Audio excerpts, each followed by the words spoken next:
Olá pessoal, sejam bem-vindos. Eu sou o professor Edson, eu trabalho no Instituto Federal Fluminense, na cidade de Campos dos Goytacazes, e eu irei ministrar uma disciplina que pertence ao curso de Engenharia de Controle e Automação, tá? Desse próprio IF. E nós iremos trabalhar com essa disciplina de controle, ministrando sobre um pouco de controle clássico, falando sobre controladores PID e suas variantes, e também nós iremos falar sobre controle moderno. Nós iremos abordar aqui o controle em espaços de estados, as características desses controladores e características dos sistemas, se são observáveis, se são controláveis, se possuem saídas controláveis. Nós iremos abordar, sistemas de controle com a implementação de observador, e também nós chegaremos um pouquinho mais adiante falando sobre o controle ótimo, falando sobre o LQR, que são reguladores lineares quadráticos, tá ok? Então nós iremos trabalhar todas essas teorias na nossa disciplina de controle. Sendo que para iniciar a nossa disciplina eu terei que fazer algumas recapitulações, eu terei que fazer pequenas revisões, até porque no nosso curso eu sei que os meus alunos já tiveram duas disciplinas que envolvem ali um pouquinho de controle, ou envolve pelo menos um pouco da teoria que nós iremos precisar nesta disciplina. Eles viram lá fundamentos matemáticos para controle e chegaram a estudar um pouco em controle 1 também, ok? Então vou fazer aqui um apanhado geral para que nós possamos fazer uma breve revisão dos conceitos mais importantes que eu irei precisar nessa disciplina, para que nós possamos avançar e realmente entrar na nossa matéria, ok? Então, como eu falei para vocês, sou o professor Edson Simões, minha formação na Engenharia de Controle e Automação, minha graduação, e tenho mestrado na área de Inteligência Computacional. Então, vamos lá, vamos nós. Bem, antes de entrar em controle, eu quero falar um pouquinho do processo, como que o homem chegou nessa evolução de se aplicar um controle no sistema industrial, ou chegar a um ponto de controlar perfeitamente ou próximo da perfeição um sistema. No início nós sabíamos que a maioria dos trabalhos eles eram manuais, aquele esforço físico que o ser humano aplicava para a realização de um trabalho. E com o desenvolvimento da tecnologia, ele saiu daquele esforço puramente manual e houve uma mecanização do trabalho. Se nós fôssemos até falar um pouco a mais, nós iríamos falar sobre o processo de industrialização, mas nós não iremos nos aprofundar, ok? Então só quero passar para vocês que o trabalho inicialmente ele era muito manual, 100% manual, e houve ali uma mecanização. Lógico que o processo de mecanização, ele não tira o trabalhador daquele processo, mas ele substitui aquela força física do trabalhador por um artefato mecânico. Então eu trouxe aqui para ilustrar esta mecanização, saindo desse trabalho puramente manual para um trabalho mais mecânico, com uma mecanização desse trabalho, eu trouxe aqui um exemplo. Ao encher um reservatório, você precisaria encher um reservatório. E você inicialmente iria pegar uma bomba manual e iria ficar ali manualmente bombeando água até esse reservatório encher. Era o trabalho puramente manual que você tinha. E aí houve ali um avanço, por exemplo, da mecanização desse trabalho. Eles criaram lá um mecanismo, um dispositivo eólico que com a energia do vento conseguia se fazer bombear esta água, conseguia fazer com que a água saísse do poço e caísse neste reservatório, fosse em direção a este reservatório. Então ali o homem ele não precisava mais gastar aquela energia no bombeamento que ele fazia inicialmente, Ele aproveitava um outro tipo de energia que ele tinha disponível, neste caso a energia eólica, para fazer este bombeamento. Mas lógico, ainda precisava ali da atuação do homem. Por exemplo, será que chegou no nível, precisa parar esse sistema de bombeamento mecanizado? Você precisa, digamos assim, desligar lá o seu sistema eólico que está bombeando para não transbordar o seu reservatório? Precisava ainda do homem nesse mecanismo para fazer essa averiguação, ok? Este sistema que nós utilizamos aqui, por exemplo, utilizando a energia do vento para bombear água, se vocês forem pesquisar por uma questão de curiosidade, era muito utilizado na Holanda, naquela região dos Países Baixos, por ser o nível abaixo do mar, algumas regiões ficavam alagadas, e eles utilizavam a energia do vento para drenar água desses locais mais baixos e jogando para locais mais altos e ali poder plantar, fazer o cultivo, né? Plantações, tá ok? Então, este é um exemplo de sair de um trabalho puramente manual e mecanizar este trabalho. Mas a presença do homem, do trabalhador, ainda é necessário, porque ele precisa lá estar averiguando, opa, preciso encher o meu reservatório? Como que está o nível do reservatório? Olha, o reservatório já encheu, tem que desligar porque senão vai alagar próximo do reservatório para onde se está bombeando esta água, ok? Então, este é o nosso primeiro exemplo. Mas aí teve mais uma evolução. Sair do processo agora de mecanização e ir para um processo de automação. Lógico, isso só foi permitido com o avanço da tecnologia. Mas agora, o homem não precisava mais ficar vendo, opa, o reservatório está vazio, vou lá ligar o meu sistema. Opa, o reservatório encheu, preciso desligar o meu sistema. Não, no processo de automatização deste processo, ele foi lá, instalou sensores e a partir deste momento ele consegue gerenciar o nível deste reservatório com automação. Dê uma olhadinha para cá, ó. Eu criei aqui, né, uma chave de nível baixa, uma chave de nível média e uma chave de nível alta. Isso significa o quê? Eu poderia agora fazer uma lógica e dizer o seguinte, olha, quando bater na chave de nível baixa, né, sinal que eu consumi, digamos assim, a água, o fluido, né, o líquido do meu reservatório, eu preciso encher. Quando bater ali no nível mais baixo, liga lá a bomba. Aí a bomba está ligada, está mandando água lá para o meu reservatório e quando bater, né, acionar a chave de nível alta, desliga a bomba. Uma vez que eu fiz, né, e implementei essa lógica através de uma programação ou mesmo através de sistemas analógicos, né, utilizando relés e sensores, eu posso ficar despreocupado que o meu sistema ele vai fazer este gerenciamento automático de nível, tá ok? Então eu automatizei o meu processo e ele pode ir ficando mais rebuscado. Digamos o seguinte, olha, eu estou controlando o nível ali no ponto mais alto, aí o meu nível vai descendo com o consumo da minha água. Quando bater no nível médio, ligue uma bomba. Ele vai lá e liga uma bomba, mas o consumo de água está tão grande que o nível continua a descer. Quando bater no nível mais baixo, ligue a segunda bomba. Mantenha as duas bombas ligadas até chegar no nível alto. E aí, quando reestabelecer o nível alto, ele vai lá e desliga as duas bombas, ok? É até engraçado, né? Porque este é um dos exemplos que geralmente as minhas turmas de eletrônica, quando estudam lá componentes analógicos, né, eles implementam para simular esse gerenciamento do reservatório, ok? Então aqui o que nós fizemos foi uma automatização, ok? E novamente, eu não vou me aprofundar muito nisso não, porque senão nós teríamos que falar que o processo de automatização também está vinculado à industrialização, é um pouquinho mais profundo da questão histórica. Estou pegando aqui só um apanhado geral. Mas olhem só, eu estou gerenciando o nível, meu nível ele varia do nível mais alto ao nível mais baixo.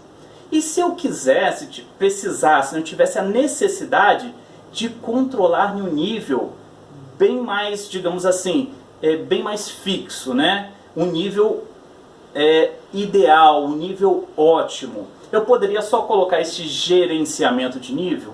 Não.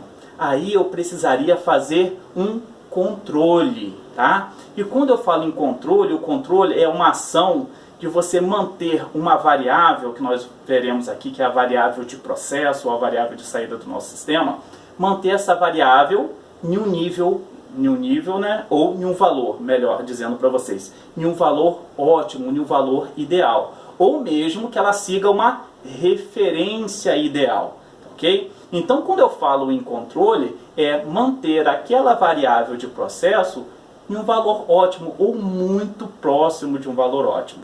E neste caso aqui, não importaria, por exemplo, eu estou falando lá do controle de nível, não importaria se o consumo de água fosse maior ou menor. O meu sistema de controle ele teria a capacidade de se adequar, né, ao meu sistema ali, né, a planta que ele está controlando, de forma a manter a variável de processo, neste exemplo, o nível, sempre naquele valor ideal. Ou, se fosse o caso, né, de um sistema de controle que tivesse uma variação de referência, ele também faria que a variável de processo acompanhasse a referência, ok? Então aqui nós estamos utilizando como referência, né, e como exemplo o controle de nível, ok? Existem aqui algumas terminologias que nós iremos utilizar no nosso estudo. Eu já comecei falando para vocês, olha, a minha variável de processo, né? A variável de processo aqui é o nível. O nível é a variável que eu estou controlando, tá ok? Mas existem outras terminologias aqui que vão aparecer para a gente vai começar a estudar aqui, tá ok? Então vamos lá, ó. O que é uma ação de controle? Como eu falei para vocês, o controle, né, é aquela ação que você tenta, né, controlar o seu sistema físico e aquela variável de processo em um valor ótimo, em um valor ideal, ou que ela venha a seguir uma referência. Por que eu estou falando também seguir uma referência? Porque nem tudo fica estático. Às vezes você não tem um valor ótimo que vai ficar parado no tempo. Às vezes você tem um valor que ele vai variando e o seu sistema ele precisa acompanhar. Aquela variação é a variação ótima. Exemplo, você vai ligar uma turbina e você vai fazer o controle de velocidade dessa turbina. Tem como você já ligar a turbina e ela já está partindo ali para a velocidade máxima? Não tem como, até porque se você coloca a potência máxima nessa turbina, pela inércia que ela possui, você pode danificar o seu sistema. Então o que você faz? Você parte o seu sistema em rampa, nós chamamos que é em rampa. O que significa isso? Significa que a velocidade ela vai aumentando gradativamente, tá ok? É a nossa referência. Então, o nosso set point, que é este valor ideal, que é a nossa referência, ele pode ser um valor fixo, um valor estático, ou pode ser variável também no tempo, tá ok? Vai depender do nosso sistema, ok? Então esta é uma definição de controle. Está aqui, ó, deixei para vocês uma definiçãozinha. Ó.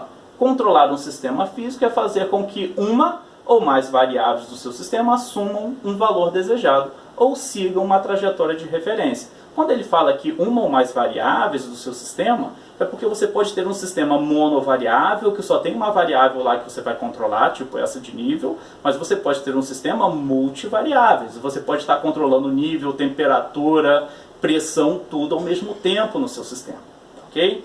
Então aqui uma definiçãozinha de controle.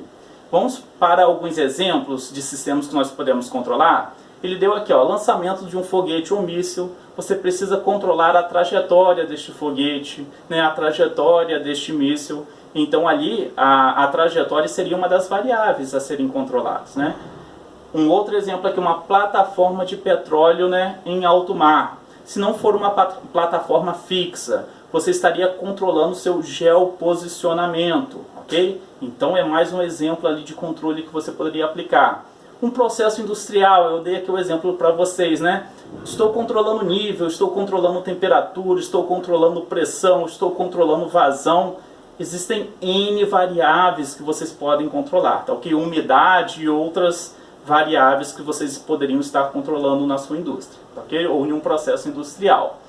Um fluido em uma tubulação, por exemplo, você pode estar controlando a pressão dentro dessa tubulação, você pode estar controlando a vazão dentro dessa tubulação. Existem várias, né, ou uma gama de variáveis que vocês poderiam fazer o controle.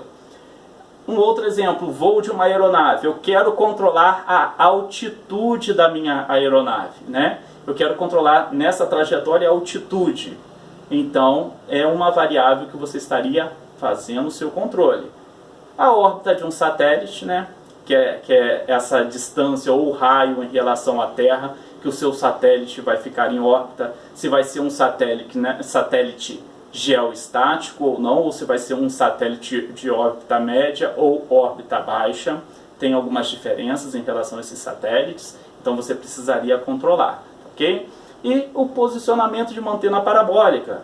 Você poderia estar apontando a sua antena parabólica para esse satélite. Se fosse um satélite geoestático, que é o que nós temos aqui na nossa casa para receber sinal de TV, ele fica paradinho em uma posição. Então você pode ir lá automaticamente apontar e ficar parado. Mas se for um satélite que você está recebendo dados, por exemplo, dados ambientais, e é um satélite que passa, né, 2 vezes ao... não sei se 2 vezes ao dia, mas pelo menos uma vez ao dia, em um determinado intervalo, e você precisa seguir ele, né, na trajetória que ele passa no céu durante 7 minutos, você precisa controlar o apontamento dessa antena. Você precisa controlar o azimuth e a elevação dessa antena, tá ok? Porque se essa antena não ficar bem direcionada, o seu sinal chega ruim para essa antena e você não consegue decodificar, tá ok? Então aqui são alguns exemplos de sistemas que nós podemos fazer o controle, perfeito? Vamos falar agora um pouquinho, né, das variáveis que nós iremos estar trabalhando nestes nossos exercícios e conceitos que nós iremos utilizar. Bem, variável controlada. A minha variável controlada é a minha variável de processo, tá? O que nós chamamos ali de VP, né? Nós indicamos pela simbologia ali de VP, tá? Ou também chamada de variável de saída do meu sistema, tá ok? Por que eu estou dizendo que é uma variável de saída? Porque é este valor desta variável que vai ser lida pelo meu sensor, ok? Vai ser lida pelo meu sensor e ele vai retornar para o meu sistema para depois ser feito um controle em cima dessa leitura, tá ok? Podendo ser feito, na verdade, que eu vou explicar lá mais um pouquinho para frente lá este conceito de retornar este valor da variável de processo para um sistema para a partir dali ele trabalhar, ok? Então, olha só, variável controlada. Eu quero controlar o nível do meu reservatório, né? Então, o VP é o nível do meu reservatório, tá ok? E a variável de saída, porque é a variável que eu estou fazendo a leitura lá no meu processo, no meu sistema, ok? Tem aqui uma definiçãozinha, que é a variável do processo físico, que deverá ser forçada a um valor fixo, que seria o nosso set point, ok? Ou a seguir uma trajetória de referência. Foi aquilo que eu falei para vocês, né? Na partida lá de um compressor, por exemplo, você vai partir em relação a uma velocidade. Se fosse uma turbina, por exemplo, você teria que colocar uma velocidade para ir aumentando gradativamente, ok? Então este é um exemplo. E o que é a variável manipulada, pessoal? Ou uma variável de entrada do meu sistema, né? A variável manipulada é aquela variável física que você vai manipular, que você vai variar para que ela venha impactar na variável do seu processo. Exemplo, eu estou fazendo controle de nível. O controle de nível é a variável controlada, variável de processo.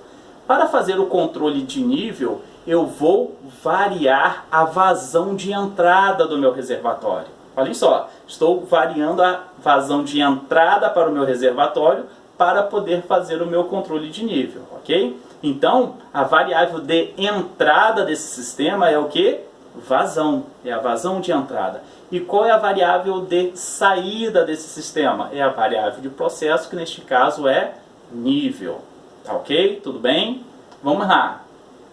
Próximo conceito, atuador. O atuador é o elemento físico, né, que eu utilizo para variar, né, a variável manipulada ou a variável de entrada do meu sistema. Eu falei para vocês que a variável manipulada é a vazão de entrada do meu reservatório. Mas como que eu vou variar essa vazão de entrada? Eu precisaria ter uma válvula que aí eu pudesse controlar, né, a abertura dessa válvula para que eu pudesse variar a vazão de entrada. Então, neste caso, o meu atuador é a válvula de entrada, tá? É a válvula que eu tenho na linha de entrada do meu sistema, na linha de vazão de entrada do meu sistema. Então, aquele dali é um atuador, tá ok? Podemos ter outros atuadores? Sim, com toda certeza. Quando eu falei do foguete, por exemplo, o propulsor do foguete é o atuador, tá ok? Então, beleza, atuador. O que é controlador, pessoal? O controlador é o dispositivo que vai receber as informações do seu sistema, tá? A partir daí, ele vai fazer algumas comparações internas para saber se ele está naquele ponto que você estipulou, né, que é o desejável. A partir dali, ele vai calcular uma ação de controle, vai enviar um sinal para o atuador, né, que o atuador vai fazer o quê?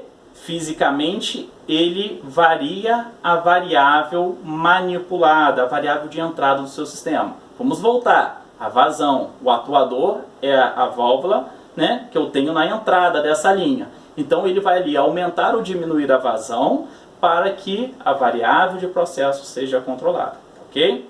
Então o meu controlador, ok, ele é o compensador do meu sistema, porque ele está sempre calculando uma ação de controle, uma ação, né, para compensar se o meu sistema sair daquele valor ótimo, né? Se a minha variável de processo sair daquele valor ideal, ok? Ele vai compensar com ações no meu sistema para que ele volte para aquele valor ideal, para que a minha variável de processo seja controlada, ok?